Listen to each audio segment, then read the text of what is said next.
কখনো কখনো পর মানুষ যা করে অত্যন্ত আপন মানুষও সেই কাজটি করতে পারে না।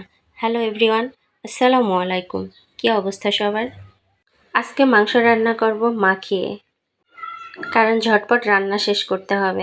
আর আমার কাছে মনে হয় মাখিয়ে রান্না করলে অনেকটা সময় কম লাগে, মানে মাখিয়ে তুলে দিয়ে অন্যান্য কাজ করা যায়। তো ঝটপট রান্না করার জন্য আমি এক চুলায় মাংস বসিয়ে দিয়েছি, আর আরেক চুলায় আরেকটা তরকারি রান্না করে নেব। যার জন্য মশলাটা কষিয়ে নিচ্ছি। এখানে আমি রান্না করব কাঠুয়া ডাঁটা। জানি না এই ডাঁটাটার নাম কার এলাকায় কি, তবে আমাদের এলাকায় আঞ্চলিক ভাষায় আর কি বলে কাঠুয়া ডাঁটা।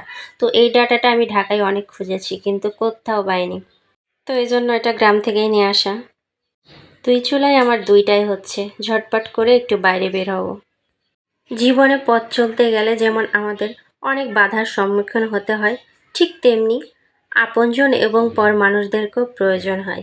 তবে পরিস্থিতি বিশেষে আমাদেরকে বেছে নিতে হবে কে আমাদের আপন আর কে আমাদের পর। আমরা খাওয়া দাওয়া শেষ করে রেডি হয়ে দুই মা মেয়ে বের হয়ে পড়লাম। আজকালকার বাচ্চারা মোবাইলে এত আসক্ত যে সিঁড়ি দিয়ে নামতেছে, তাও আমার মেয়েটা ফোন টিপতে টিপতে নামতেছে। আমরা এই বয়সে কোনো ফোনই পাই নাই, আর টিপা তো দূরের কথা। মা মেয়ে রওনা দিলাম কিছু প্রিয় মানুষদের সাথে দেখা করব সেই উদ্দেশ্যে। তো আমরা সেই জায়গায় এসে পড়েছি প্রিয় মানুষদের সাথে দেখা করতে। আসলে ভাইয়ার নতুন ইউটিউব চ্যানেল, তো সেই চ্যানেলের জন্য কিছু ভিডিও শ্যুট করবে, এজন্যই মূলত ভাইয়া আমাদেরকে ডেকেছিল আর আমরা সবাই গিয়েছিলাম।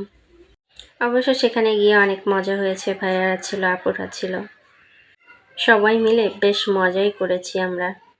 আর আমাদেরও উদ্দেশ্য ছিল কিছু ভিডিও শ্যুট করে নেওয়া, কারণ ভিডিও না করলে আপলোড দিব কি।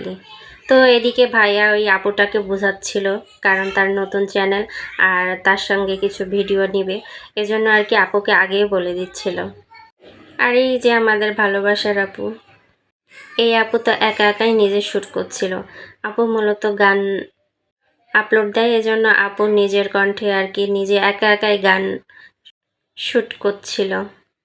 এইভাবে ঘুরে ঘুরে ভিডিও করতে বেশ আনন্দই লাগে, তাই না? এই তো আপুটার সাক্ষাৎকার নিচ্ছিল, আর এইদিকে এই আপুর সব ফ্যান ফলোয়ার, তারা আপুর কাছ থেকে অনেক কিছু জানতে চাচ্ছিল। সবাই একসাথে হয়ে আমরা কিন্তু বেশ মজাই করেছি। শুধু মজাই না, সাথে ভিডিও করা হয়েছে। এদিকে এই পিচ্চিটার প্রশ্ন করছিল, কিন্তু পিচ্চিটা উত্তর না দিয়েই চলে গেল। অনেক হাসির মধ্যে কিন্তু ভিডিওগুলো করা হয়েছে। যাই হোক, মাঝে মাঝে কিন্তু মানুষের জীবনে একটু বিনোদনের প্রয়োজন পড়ে। এদিকে আমার মেয়েকেও কিন্তু প্রশ্ন করতে বাদ রাখে নাই, কারণ ভাইয়া চ্যানেলটা আর কি বিশেষ করে মানে ফানি ভিডিও ভাইয়া আপলোড করে, তো ফানি টাইপের প্রশ্নই ছিল। আর আমি যেহেতু ফানি বা ফান করতে পারি না, যার কারণে আমি কিন্তু কোনো প্রশ্নের উত্তর দিই নাই। আমি পারি না, আসলে আমার দ্বারা হয় না। অভিনয় জিনিসটা কখনোই আমার দ্বারা হয় নাই। যদি অভিনয় করতে পারতাম তাহলে বাস্তব জীবনটা অনেক সুন্দর হতো, কিন্তু আফসোস অভিনয়টা এখনও শিখতে পারলাম না। অভিনেতাদের সাথে থেকেও অভিনয়টা শিখলাম না।